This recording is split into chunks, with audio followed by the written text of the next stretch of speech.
Paling cepat awal masuk pupuk pembuahan itu udah dibersihkan. Kenapa sisa yang dibersihkan, teman-teman nih? Pertama,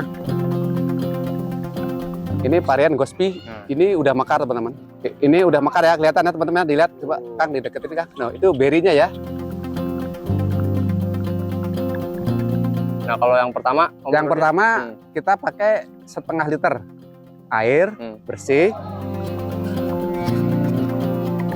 Nah kalau Om Rodi apa aja tuh? Pupuk nutrisi buah apa aja?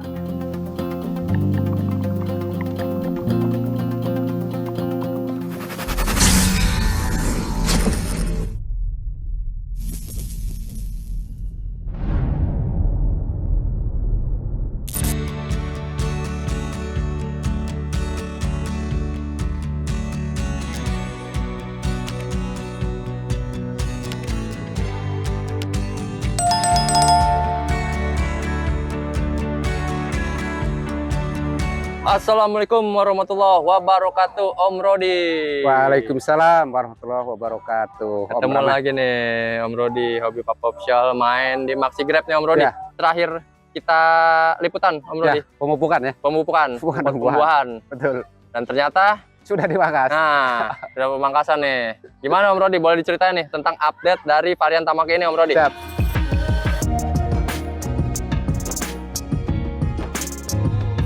Ini teman-teman ya, ini kita pangkas, sering suka orang teman-teman nanya di bat keberapa gitu. Kita bukan jawab di bat 8, 10, 11 karena belum tentu sama tiap kali mangkas kita. Tapi patokan kita cari bat atau mata tunas ini nih teman-teman yang ngerti belum paham mungkin bat ya Kang. Cari di mata-mata tunas ini yang gemuk-gemuk, yang kira-kira berisi potensi membawa bunga. Ya. Nah ini kita kalau ngitung ruas ini udah banyak nih sini. Karena emang Tamaki ini kan ruasnya agak pendek-pendek ya. Coba kalau kita hitung dari sini 1, 2, 3, 4, 6, 7, 8, 9, 10, 11, 12, 13, 14, 15, 16, 17. Ya. Padahal dia cuma ada sekitar 55 sampai 60 cm. Udah 17. Karena emang ruasnya pendek-pendek. Kita tetap patokannya cari bat-bat potensial kurang lebih antara 5 lah teman-teman. Di sini ada 5 bat potensial nih kalau kita hitung dari sini ya. 1, 2, 3, 4, 5, nah ini ada 6 nih teman-teman. 6 bat potensial yang kita siapkan supaya pecah dengan harapan membawa bunga. Ya. Nah, dan di bawah itu mestinya biasanya ini jelek-jelek teman-teman batnya, kecil-kecil. Makanya kita udah kucek-kucek dari minimal awal ya. Paling cepat awal masuk pupuk pembuahan itu udah dibersihkan. Gitu. Kenapa sisa yang dibersihkan teman-teman nih? Pertama, di sini kisaran bat ini biasanya juga kecil-kecil. Ya. 1. Kedua, kalau kita pecahkan bat semua, berarti kan tenaga harus butuh banyak. Mendingan kita pecahkan beberapa aja yang itu pun yang bagus-bagus saja. Jadi supaya tenaga ngumpul di sini aja. Ngumpul ya, jadi terfokus. Nah, gitu loh Kang. Karena yang di bawah ini biarpun pecah biasanya kecil dan walaupun bawa bunga biasanya kecil. Gitu. Jadi tujuannya ke situ teman-teman. Buang yang kurang bagus, pelihara pecahkan yang bagus. Dan ini pun 5 atau 6 atau 4 pun sebetulnya udah banyak.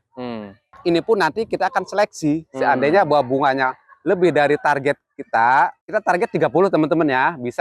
Bisa membawa bunga 30. Di umur 4 bulan udah mulai mencoklat dan menua dan sepertinya udah cukup stabil, ya kita pangkas gitu loh. Kita masuk pupuk pembuahan kira-kira 2 minggu yang lalu. Waktu habis pupuk dia. Ya. Pupuk dia kan kita nggak siram. Otomatis kan ini mulai agak mengering ya Kang ya. Enggak sekitar kocor jedung enggak nih. Ini posisi berarti agak kering media ya.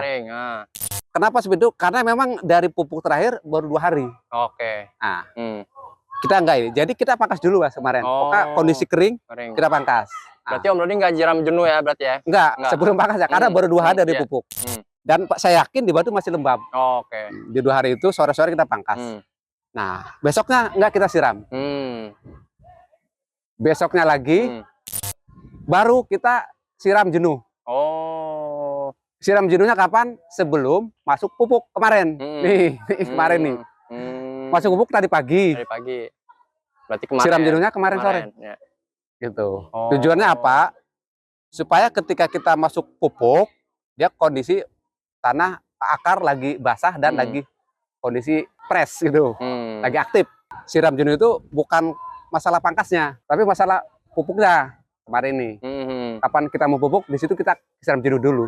Oh. Jadi ketika waktu mau pangkas kita belum, karena pupuknya pun waktu itu nggak diperkirakan habis pangkas langsung pupuk. Karena apa? Yaitu tadi karena pupuk ketiganya baru 2 hari.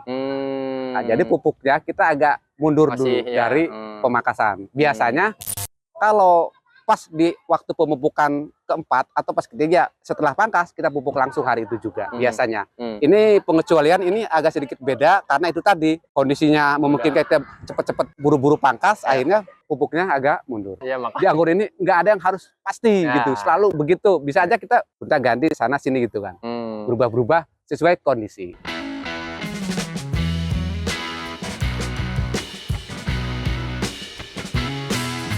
Siram lagi kapan?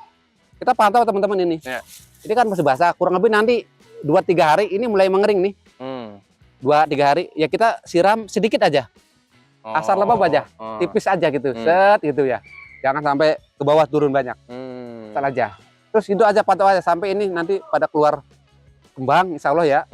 Pucuk tunas baru, udah mulai berdaun-daun ya berarti kita, apalagi kalau udah brokolinya kelihatan. Udah kelihatan nih, ini dapat nih brokoli sekian ya kita naikin lagi intensitas penyiraman normal lagi, banyakin lagi. Itu tentang penyiraman. Nah untuk ini Om, berarti setelah pangkas disisakan gimana Om? Setelah pangkas itu tadi ya kita cari bat potensial. Ini yang kita ada di sini sekitar antara 4 sampai 6 bat potensial di satu terserin teman-teman ya. Ada 4, ada 5, ada 6. Cari yang bagus. Sisanya ke bawah dari 6 itu dipretelin, bersihin, dikucek ya. Kuceknya kapan? Bisa pas awal masuk bubuk pembuahan. Kalau teman-teman masih bingung ya berarti pas pangkas. Paling lambat gitu ya. Nah, kalau untuk tunas air Om? Tunas air harus bersihkan semua. Bersihkan. Biasanya teman-teman juga ada yang nanya tuh kapan tunas air harus bersihkan, harus bersih semua. Nggak ada ya satupun. Nah, nggak ada satupun daun tunas air. Nah daun kita biasanya nih dari yang teratas kita buang 2 paling sedikit ya. Ada 3, ada 2. Ini 3 ya Kang. 1, 2, 3 nggak ada daun, nggak ada tunas air ya. Ini 1, 2, ini 1, 2. Ini 1, 2, 3. Ini bahkan ada 4 nih. Maaf. 1, 2, 3. 1, 2, 3 tata 3. Nah, ke bawahnya ada daun kurang lebih 4 daun. 4 daun ya. 4 daun tanpa tunas air. Ke bawahnya juga kalau tadinya ada daunnya kita bersihkan. Supaya apa? Tidak bocor ya. Nutrisi nggak lari ke bat yang kurang potensial. Karena dia itu tadi kalaupun pecah biasanya pelan. Walaupun bunga biasanya kecil. Mending kita tutup lah jalur itu biar lari ke sini semua. Nah lalu setelah pangkas nih teman-teman, setelah pangkas besok kita akan semprot JPT atau NIK untuk memicu percepatan pecah bat lagi nih bareng biar serentak. Semprot 2 ml per liter, semprot rata, nggak apa-apa ke daun, ke batang semua nggak apa-apa semprot. Kira-kira semprot berapa lama Om dari pangkas? Biasanya 7 hari. 7 hari. Itu paling kurang lebih cepet ya.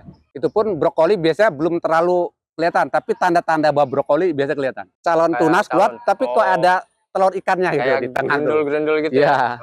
Tapi belum kelihatan. Nah, itu biasanya di saat itu udah mulai pada kelihatan nih, tapi belum kelihatan full. Itu kita masuk biasanya ini semprot Biges atau GA3 yang pertama. Itu biar lebih set gitu banyak narik gitu. Gitu. Itu yang pertama. Nanti yang kedua pas brokoli sudah sempurna tumbuh. Ada tangkainya gitu kan. Tapi belum renggang. Mau renggang. Baru itu yang kedua. Yang ketiganya setelah brokoli mekar, selesai semua, baru itu yang ketiga. Tapi yang kita rawan bila tersemprot tuh kena sesuatu apa gimana itu di masa mau mekar, sedang mekar, dan selesai mekar. Itu kira-kira 2 minggu lah. 2 minggu itu kita hindari dulu. Kecuali kalau udah bener-bener jadi berry ya, udah pada ngelotok tuh kulit-kulit bunganya, udah pentil-pentil kelihatan, itu biasa kita masuk, itu tadi udah mulai bisa masuk GA3 yang ketiga, Biges yang ketiga, mulai bisa masuk pupuk lagi atau semprot lagi. Tapi saat brokoli boleh kita semprot insek, boleh fungis boleh sebelum mekar, sebelum masa buka kulit gitu kan. Ada contohnya Om yang sedang berbunga di sini? Ada yang baru mekar ya? Nah, yang baru mekar. Nah, boleh kita lihat. Boleh lihat Om, nanti perlakuan pada saat bunga mekar Om. Nih Kang. Nah, ini dia teman-teman. Ini teman-teman nih. Ini varian Gospi. Ini udah mekar teman-teman. Ini udah mekar ya, kelihatan ya teman-teman, dilihat coba Kang dideketin Kang. Nah, itu berinya ya. Ini beri udah jadi beri, udah alhamdulillah udah kuat nih, udah kita kepak-kepakin dari tadi juga, udah stabil. Yang rontokan berarti yang rontok sudah rontok sebagian, tapi itu rontok dalam arti bukan rontok masalah ya. Rontok memang yang kita perlukan rontok juga supaya nggak terlalu over banyak. Karena segini pun nih pasti nanti panjang banget. saatnya petir udah mulai besar kita akan buang-buangin lagi beri-berinya. Nah, ini dia. Yang lemah-lemah udah kita keprak-keprak biar rontok sama kulit-kulitnya. Nah di fase ini teman-teman ini bisa masuk fase GA3 yang ketiga, itu kebiasaan kita yang ketiga kali. Gitu. Nek barangkali mau ada yang keempat berarti kurang lebih udah segede biji jagung. Kalau mau yang keempat. Tapi biasanya kita di fase ini udah cukup. Berarti ini udah di GA3 Om? Udah GA3 ini. GA3, ya? Tadi pagi di saat matahari udah agak anget. Udah agak panas Jadi dikit. kalau GA3 itu di GA3 1, 2, 3 itu beda-beda nggak dosisnya? Ya. Beda-beda ya? Beda-beda. Karena melihat kondisi ini ya, brokoli itu kan ada yang baru nongol, udah agak kuat, udah sering kena matahari gitu loh Kang. Nah kalau yang pertama? Yang pertama kita pakai setengah liter air bersih atau 500 ml per 1 tetes biges. Tapi 1 tetes sempurna ya. Kadang-kala tetesan biges itu netesnya ada gelembung-gelembung, itu gak sempurna. Bisa jadi itu yang turun setengah tetes. Jadi kalau ada gelembung-gelembung kita buang dulu, baru tetesin yang bener-bener full gitu. Tes itu. Itu 1 tetes. Yang pertama. Yang kedua dikurangin airnya. 1 tetes biges ditambah 400 ml. Setengah liter kurang. Nah ini yang ketiga begini, dikurangin lagi airnya. Tadi pagi berarti tuh? Ya 300 ml 1 tetes. Kalau saya butuh agak banyak 1 liter apa 900 ya tinggal dikalikan aja. Ambil 900 ml berarti 3 tetes. Biar bisa celup misalkan ini kan pakai gelas gede gitu. Celupkan. Tapi kita ini semprot karena apa? Kondisi teralis begini agak susah teman-teman kalau mau nyelup gitu ya, apalagi ini udah panjang sejengkal lebih. Susah, apalagi kondisi daun-daun gini berhimpitan. Kalau model para-para biasanya lebih menjuntai ke bawah, itu lebih enak di bawah gitu. Ini kan baru hari ini di GA3. Berarti kalau kita mau semprot-semprot, biasanya kita nunggu biar GA3 ini bekerja dulu maksimal. Butuh kurang lebih 3 hari. Biar dia nanti lebih manjang dikit gitu ya. Baru setelah 3 hari kita bisa semprot insektisida sama fungisidanya. Berarti kalau misalkan lagi pada saat kayak gini, tapi terserang hama sama insek, nah itu gimana buat mensiasatinya Ya itu harusnya kalau itu kita sebelum ini kita harus jaga-jaga. Di saat brokoli itu kita harus semprot insek sekali, minimal ya fungi sekali untuk antisipasi. Kayak kita kemarin juga gitu. Terutama brokoli belum renggang ya, masih ngucup gitu. Itu antisipasi, itu penting juga. Justru aman tuh Om ya pas brokoli aman, masih yang penting begitu dosisnya juga jangan berlebih. Dan kalau dosis juga terlalu tipis juga nggak ngepek kadang ke hama kan. Ya kita ikuti aja petunjuk, bisa kita ikut. Misalkan di kemasan obat itu nggak ada anggur, kita ikut jagung lah, ikut cabai, insya Allah udah cukup aman. Udah cukup ngepek.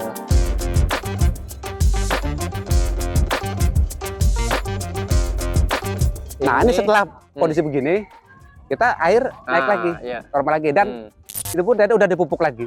Udah ini udah dipupuk lagi, mulai pupuk pengisian buah lah. Nah kalau Om Rodi apa nanti tuh? Pupuk nutrisi buah apa aja? Untuk buah baru pentil gini, kembali ke NPK 16 plus unsur mikro. Nanti kalau udah mulai buah gede, agak mungkin segede apa biji jagung lah. Biji jagung. Kita fokuskan ke kalau gandasil ya gandasil B buah. Biar dominan kaliumnya. Sama ininya pun udah mulai ke MKP plus KNO3 putih. NPK-nya kita simpen dulu. Masuk lagi nitrogen namanya N-nya berarti ya? Iya, di saat ini. Karena kan kemarin sebelum pakas kita kosongin N-nya gitu loh. Isi lagi nih untuk hijau daunnya juga, biar daun sehat, buah juga bisa ternutrisi dengan baik gitu. Karena kalau kekurangan daun nggak sehat juga ngepek. Buah kan. Gitu. Sebuah intinya lengkapin teman-teman, lengkapin lagi. Makro, mikro lengkapin lagi. Gitu. Berarti udah pas buah ngamkar kayak gini untuk pupuk, untuk nyiram juga aman berarti Om ya? Udah aman ya. Tapi tetap ya jangan over. Ya normal lagi aja. Normal lagi ya. Tuh kadang tanya juga di atas bunga sisakan berapa daun Om, digimanain, dipotong di mana, apa dibiarkan. Ya kebiasaan kita ya kita tumbuhkan lagi. Karena ini ruasnya agak panjang-panjang. Nih. Nah, kita mau siapkan sekitar 14-15 daun. Nah, kalau kita tetap berdiriin tinggian, susah. Nah, kita belokin. Dan efeknya juga lebih bagus juga, kurangnya nanti matahari berlebih ke buah-buah ini ya. Nah, ini belokin nanti kurang lebih sekitar sini Kang nih Kang. Kita cut nih, sekitar 14 ruas ya. Nah, lalu tunas airnya kita eksebrik lagi, misalkan 1 daun. Nih Kang, kayak gini Kang. Ah tuh ya, isi kan ini gedein daun ini. Jadi tiap pojok ini ada daun utama sama daun tunas air 1. Udah ini stop nanti permanen di sini kurang lebih. Kita butuh daun untuk fotosintesis apa segala sesuatu untuk pembesaran buah. Nah kalau nggak ada daun bisa jadi ini gagal di jalan, rontok, mati bisa. Gitu tujuannya teman-teman. Penting dah tuh Kang, penting. Makanya kita harus cukupi daun itu. Nah cuman kalau kita ngukur panjang meter sentimeter itu mungkin beda-beda per varian. Kayak varian Tamaki dia punya ruas pendek-pendek. Kalau kita ambil juga di 15 daun, mungkin nggak sepanjang ini. Agak lebih pendek ukuran sentimeternya. Tapi ukuran daun kurang lebih minimal 4.500 daun. Itu minimal kurang lebih. Bisa 18, bisa 19, bisa 20. Maksimal lah 20 dah. Itu paling maksimal udah.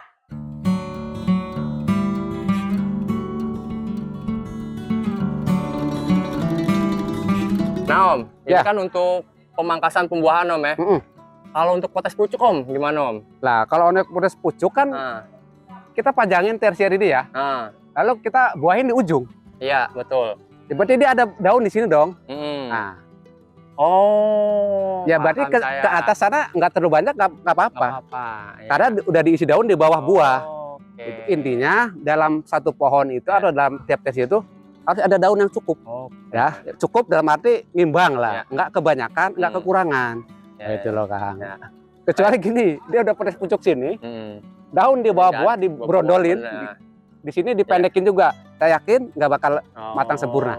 Gitu. Karena daun terlalu minim, terlalu sedikit. Untuk fotosintesis, untuk intinya untuk dia hidup butuh daun, makan, mengolah nutrisi, pupuk itu daun yang disalurkan ke batang-batang, ke buah-buah, ke bunga-bunga. Tanpa daun rusak pohon. Kecuali gini, tanpa daun dia lagi pemangkasan dan lagi butuh dia tunas baru. Itu beda lagi ceritanya. Karena nggak ada masa pengisian buah, ya kan? Gitu. Jadi fokus ke daun namanya penumbuhan. Nah, dia baru ya. Terus baru nggak ada tanggung jawab untuk membesarkan buah. Kalau begini kita gundulin daun, ada buah doang. Akhir mungkin dalam hitungan 7 hari ini akan rusak buah ini. Jadi berubah gitu, jadi memburuk.